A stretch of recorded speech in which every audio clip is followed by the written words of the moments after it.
Okay then guys, what is going on? Cloud Plays here and welcome back to another video here on the channel. Today we're inside of the first Descendant, where we have a topic that we need to talk about. With the game just going through its action beta, it went really well. But we've got no news just yet on a actual live release.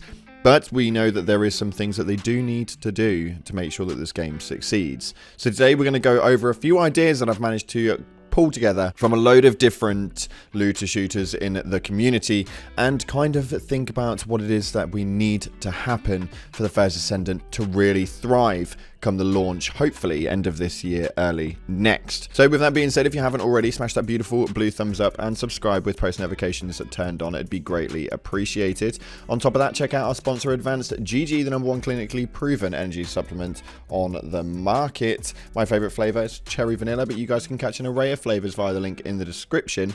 Make sure you use code CLOUD at checkout and it will get you a cheeky discount. Now, we've just had the live beta finish up, which went on about a couple of weeks ago now. So we've just had the crossplay open beta finish up late last week, and this is now starting to go into a stagnant time period, with the first Descendant not really posting up on their socials.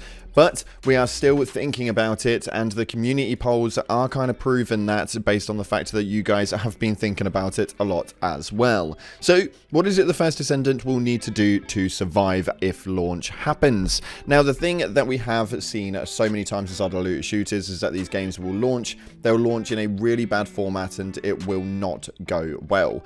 Even once they do manage to fix it and retain 2/3 of the original gameplay playership, we find that they then very quickly lose their traction based on the lack of content. So what content do we need to see inside of the first Descendant to keep this game going once it does eventually launch? Well, for me personally, this is going to be something that they need to work on quite heavily, as we are probably going to need to see some sort of look of a DLC within the first 3 months of launching. Now, why so early on, you ask? Inside of these looter shooters, people pummel so many hours into them straight off the bat. It's just the culture that comes with the looter shooter genre. 9 times out of 10, grinders will just get in there and hammer through as much as they can. Now, there are quite a few characters, but I believe there being over 10, which means that you guys have got some work to get done. But is it going to take much longer than about 3 months for that to be the case? Most definitely not. Main reason we know that is because the open play beta was actually a week long, and people got through near enough all of the content that was available to them at that time. So we need a DLC within the first 3 months, whether it's an expansion to the storyline or a new endgame activity. We need that to kind of run through. So they need to have actively had something in the pipeline so that we have something to look forward to early doors and keep everything really ship shape. On top of that though, throughout the year, there is going to need to be some more updates on that basis. This live service model generally works really well as long as you keep things running. So seasonal updates will need to also be the case, which will be like Halloween, Christmas, Easter, Thanksgiving, and quest lines, activities, and specific titled loot that will run alongside of that. That was something that Destiny did do really well. We had the seasonal activities for Festival of the Lost, and we'd have the Christmas season, and they'd have specific weapons that you guys were able to obtain throughout that time period with a special event that you were able to utilize at that stage, which always brought new characters in and people were able to continue playing, and there was always something new to do. On top of that, I know a lot of you guys are going to say no to this, but a season pass genuinely changes the game when it comes to that grinding platform. You need to remember, this is a looter shooter. The main reason for the game is to grind for loot, whether that is farming, rinsing and repeating, or just doing general activities with things such as quest lines and challenges. This is something that we do need. The season pass will be something that we kind of need to run straight off the bat, because I feel like grinding for something is something that we all love and cherish. But not only that though, we're going to need, on top of the season pass, new events for a weekly rotation. So what do I mean by that? Inside of Destiny 2, there was a factor where we had a weekly reset. So we had all of the activities where you were able to grind for specific weapons and specific archetype weapons and things that you were only able to get inside of specific events. And they would rotate weekly, so as soon as the weekly reset would happen, you'd jump straight in, you'd get your 3 cycles on each character for the raids all done, and try and get hold of the exotic weapons that sat inside of those. those. This is going to be near enough essential for the game to rotate on a week-by-week basis, making sure that the loot is there for people to rotate into. This was a platform which a lot of looter shooters really got wrong, and the content just wasn't there ready for it. We want the loot to be able to be obtainable, but not so overly obtainable that everybody's done everything in the first month of gameplay. We have the normal stuff inside of this though, as well as like regular updates, including like sandbox changes, and what that does is actually moves the meta around.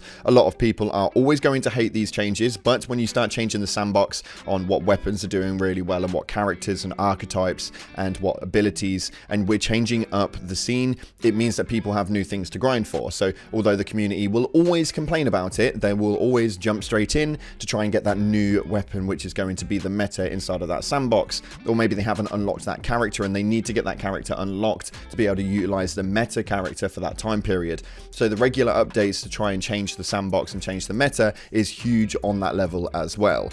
And then again, like we state, daily challenges, weekly resets are probably going to be the key focus for something that is going to keep people inside of the game. Keeping a daily challenge will mean that you have a reason to jump on each day, get your challenges done, unlock your XP, unlock your loot that you need, and then move on to your weekly challenges that you'll be able to chip away whilst getting all of those daily challenges done. It's pretty much a need and a must inside of these looter shooter games to keep the player activity going. We get bored inside of the gaming community, and this is something which is heavily lent on when it comes to looter shooter genres. The problem is for some reason people who play looter shooters don't play for just an hour and jump off. 9 times out of 10 you'll have people that will jump in and really hammer the game. If they're playing a game, they will quote unquote main it, and with Destiny just coming to its end port, which essentially means it's hit its 10-year gate I believe now, and it has its final expansion coming very soon, that means that Destiny is then going to be a bit more of a stagnant pool. Now Destiny players will always love Destiny, and I'm under no illusion we're never going to be able to kill it off, but with no new loot coming into the system, it does mean that there is going to be room for a new top dog. What this is going to be, we don't know. The Division's also making moves, and it's interesting to see how that one's playing out, and I'm keeping my eye on it, although not making content about it just yet, because I feel like it's too early. Nothing's really been put into stone, or anything have sort of been made into fruition at this point. But the looter shooter genre is going to take a massive rattle and a huge juggle around, knowing that Destiny is going to be coming to the end fall